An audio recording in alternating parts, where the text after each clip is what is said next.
بشیر خان لالا زمونږ صوبه چې چونکې دا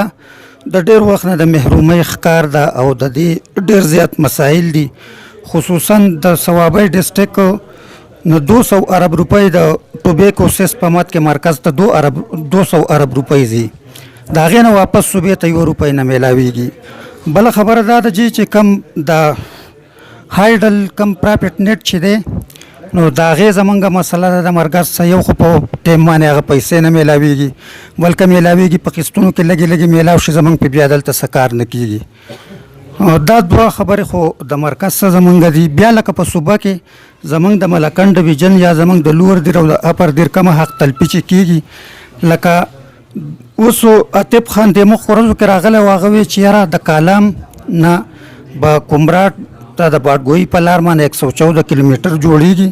روډ او په دې به 5 ارب روپۍ خرچه راځي. ښه بیا زمونږ د دې طرف نه د شیرینګل نه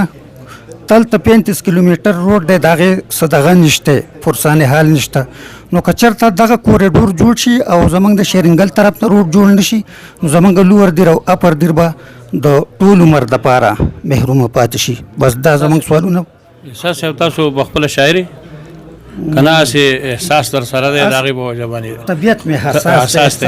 ها حساس دی بالکل. خبرې په خپل ځای باندې ډېرې خوري وکړي لکه چې تاسو سره کوم احساس هم دی او حساس هم تاسو د حساس خلک چې دي نو هغه عمدقه شانته پوښتنه کوي او غواړي دا چې یاره کوم کسان هغه ځایونو ته رسېدلي دي د هغوی کومه کارکردګي ده څه به کوي د دې قام دپاره د دې خاورې دپاره د ملک دپاره دا ټول ښه خبره ده. تاسو یو خو د ټوبیکو په حساب کې چې کومه خبره تاسو وکړه نو زما په خیال چې په 18 ترمیم کې څومره څه دي نو هغه صوبو ته حواله شوي دي، هغه په دې مد کې اوس هلته نه ځي، هغه د صوبې سره دي. د تاسو د بجلی په باره کې چې کومه خبره وکړه دا بالکل درسته ده، صحیح ده، دا د ډېر وخت نه را روانه ده دا مسله او زموږ په اربون روپۍ چې دي نو هغه په فیډرل ګورنمنټ سره دي او هغه موږ ته لا نه دي میلاو شوي په دې ګورنمنټ کې چونکې دواړه وفاق او صوبه چې ده دواړه د پی ټي آی ګورنمنټ دي بګې نو هغوی غواړي دا چې یاره وفاق هم دومره کمزوری نه شي او صوبه هم چې ده نو هغه هم په هغه طریقه باندې وچلېږي نو د هغوی یو انډرسټینډینګ جوړ دی انشاءالله دغه به ورته ورکړی شي. داسې نه ده چې ګنې خان صاحب زمونږ حق چې دی نو هغه به بل چا ته ورکوي بلکې مونږ ته به راکړي انشاءالله. هغې باندې تاسو تسلي لرئ. دې نه علاوه تاسو دا بله خبره چې وکړه نو دا یو خو زمونږ سوشل میډیا چې ده نو هغې کې داسې خلک شته دی چې هغه دې ته هم نه ګوري، هغه دا غوږ د دې بل طرف نه نیسي، دا خپل غوږ چې دی دا یو خپل غوږ هم نه ګوري بس بیا پسې منډه وایي. دا دواړه خبرې چې دي نو دا به د سوشل میډیا کې شته. اوس هغوی صرف د دې وجه نه چې یاره پی ټي آی ګورنمنټ چې دی هغه راغلی دی او دا د کمزوری شي، کمزوری به څنګه شي. اوس دلته لوکل دا تاسو څنګه وایي لوکل یو خپل پالیټکس کېږي او هغه لوکل پالیټکس چې دي هغه په دې بنیاد دی چې یاره دلته کم کار وشو زمونږ سوات ته ټول هر څه چا وړي دي. سوات ته د اوسه پورې کم یو داسې میګا پراجیکټ زمونږ و چې هغه هلته وړی شوی دی، کم یو دی هغه ما ته تاسو وښایي هېڅ هم نشته. دغه چې دا کوم دی ایکسپریس وی تاسو موږ ته هم جوړېږي، د چکدرې نه به جوړېږي انشاءالله، تیمرګرې پورې تیمرګرې نه بیا خاګرام دا یو سیکشن پکې پاتې دی او د دې نه د خاګرام نه به دیر ته جوړېږي، د دیر نه به بیا چترال ته، د چترال نه به تاسو نن شندور ته لاړ شي، په شندور کې کار شروع دی د هغه طرف او دا به ګلګت ته راشي او د هغه حصه به یې د سیپیک بل یو روټ دی چې د هغې نه وروستو به بیا کېدی شي په هغې هم شروع شي. د دغه نه د کالام نه چې کوم رغه راځي نو هغه په دې وجه موږ تاسو ته وایو چې د هغوی یو غلطي شته. زمونږ کوم مشران دي هغوی دا وایي چې د کالام نه به تل ته ځي، د تل نه به کومراټ ته ځي، کومراټ نه به جاز باندې ته ځي، دومره دا ورسره جمع نه کړي چې کوم شیرینګل نه مخکې د پاتراکه پورې چې کوم روډ جوړ شوی دی او هغه به هم جوړېږي، هغه 47 کیلومیټر دی، د هغې دپاره پیسې ایستلې شوي دي هم په دغه پراجیکټ کې شامل دی. دغه کوریډور چې دی تاسو ورته وایي دې کې شامل دی جي. خان لالا تاسو مهرباني داسې وکړئ زه یو خبره کومه چې دا دومره هایلایټ کړي چې دا خبره بل څوک بیا د دې نه پاس نه کوي. صحیح ده جي. خان لالا زه صرف یو سوال کوم او بیا خپل خبرې ختمول غواړم. خان لالا عام وګړی چې دی د ټولنې هغه ډېر د ستونزو سره مخ دی او ګراني ډېره زیاته راله نو عام وګړی دا وایي چې موږ په دې ګرانۍ نه یو خفه، خو موږ په دې خفه یو چې دې حکومت هم د مخکې حکومتونو په شان قرضې واخیستې او ګراني هم راوسته او د هغې باوجود زمونږ کم اقتصادي اشاریې چې دي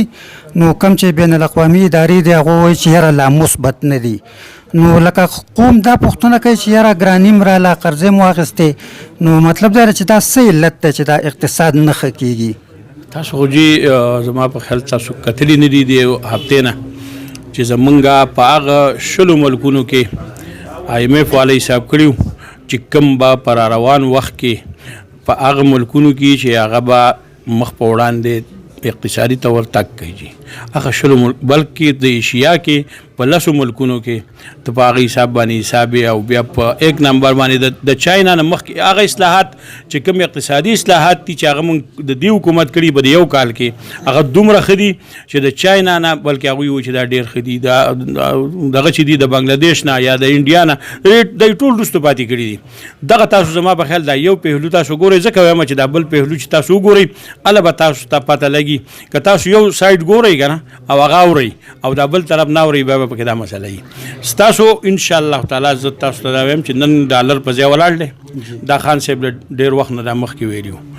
ګرانی چې وا هغه دا خبره کړې و چې ګرانی به راځي اوس چې کومه خبره کوي په 2020 نه وروسته ګرانی رو په جنوري نه کمیږي او دا به په 3 میاشتو کې تاسو وګورئ چې هغه ګرانی او بالکل ختم ان شاء الله دا کومه چې دا بل مصنوعي ګرانی هم جوړه شوې ده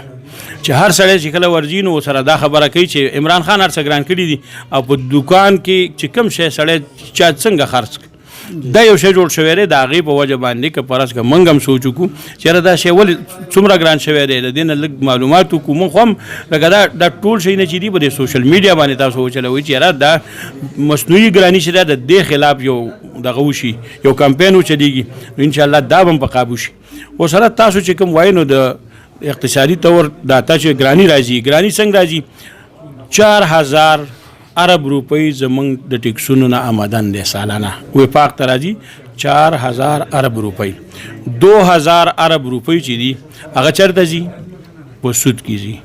دا سود چا اخیستی دی دا قرضه چا اخیستی ده دا هر څه چا کړي دي سابقه حکمرانانو کړي اوس دا خبره څوک نه کوي سابقه حکمرانانو دا هر څه کړي دي او د هغې په نتیجه کې ګراني راغلې ده بلکې په یو کال کې عمران خان صاحب ګراني راوستی ده دا هم څوک نه وایي د الله د رضا لپاره څوک رښتیا نه وایي. ښه بشیر خان لالا یو تاسو ته یو تجویز وړاندې کوم او بیا خپل خبرې ختموم زمونږ د لوور دیر دپاره ډېر پخوا 3 منصوبې منظورې شوي وې یو بلامبټ اریګیشن و دا کوم بس چې تللی دی د کاټه سرب پورې ګوسمه پورې یو زمونږ ګوپلم اریګیشن و پر کامرانی باندې به وي یو نیرزیو یو زمونږ په ادینزي تحصیل کې سانام ډیم و نو هغه بلامبټ اریګیشن چې په کم لیول په کار و هغه هم هغسې ونه شو خو خیر زه بیا هم څه خو وشو د ګوپلم اریګیشن سب پوزیشن دی او د ادینزي کې چې کم سانام ډیم دی نو دا د تحریک انصاف په تیر حکومت کې وزیر اعلی صاحب د دې ابتتال هم راته دا سانام ډیم ولې په التوا کې بیا پاتې شي که په دغې هم لږ پوهه کوي هغه وخت کې کتري نو د ټول هلته کې د هغه ځای هغه خلک راووتل د چا چې پکې ځمکې راتلې او هغوی وویل چې د ځمکې موږ ته کوم معاوضه میلاویږي دا ډېره کمه ده په دې وجه باندې هغوی احتجاج کوو موږ چونکې جمهوري ملک دی د هر سړي دا حق دی چې هغه راوځي او احتجاج وکړي او د احتجاج په دغه کې په دغه حساب کې به ته خامخا هغوی ته یو ریلیف ورکوې نو خلکو په هغه وخت کې صبر وکړو اوس د سانام ډیم بیا منظوري شوې ده او خلک په هغې راضي شوي دي انشاءالله په هغې به ډېر زر کار شروع شي دا بل چې دا تره بلامبټ تپوس وکړه دا که د جمعه اسلامي والا تپوس وکړې سورې بورې دغه هم چې جوړ کړی دی او دا ټولې اوبه تې وځي نو دا هم ولې جوړ کړی دی او په دې هم دا پیسې ولې اخیستې دي او په خپلو جبونه هم ولې ډک کړي دي خپل بینکونه هم ولې ډک کړي دي که په دې باندې تاسو جماعت اسلامي چلوئ نو آیا دا ټیک ده یو جماعت اسلامي دی به دې چلیږي نو دا هغه وخت خبره ده او د هغوی نه چې تپوس وکړي نو ډېر ښه وي زما نه چې کوم تپوس کوي نو هغه د ګوپلم دی او مونږ خان صاحب ته په حقه وخت باندې دا خبره کړې ده لیفټ او رایټ دواړه چې دي نو خان صاحب دغه کړي دي د هغه ډایرکټیو ده پې او په هغې باندې یو کار شروع دی خو نن سبا پیپر ورک چې دی هغه ښه پوره کار دلته کې هم دی دا چونکې آسان کار نه دی د خان صاحب دا سوچو چې یاره اوبه به اوچتول غواړي ډیم به جوړول غواړي ما ورته ویل چې ډیم جوړول غواړي نه بلکې اوبه په خپله اوچته دي د باره نه را روانې دي صرف لیفټ او رایټ ته کنار جوړول غواړي چې هغې کې اوبه لاړې شي انشاءالله په هغې باندې کار شروع دی ډېر زر به دغه یو ځای ته ورسي. خان لالا د ټیم راکولو یو جهان مننه والسلام.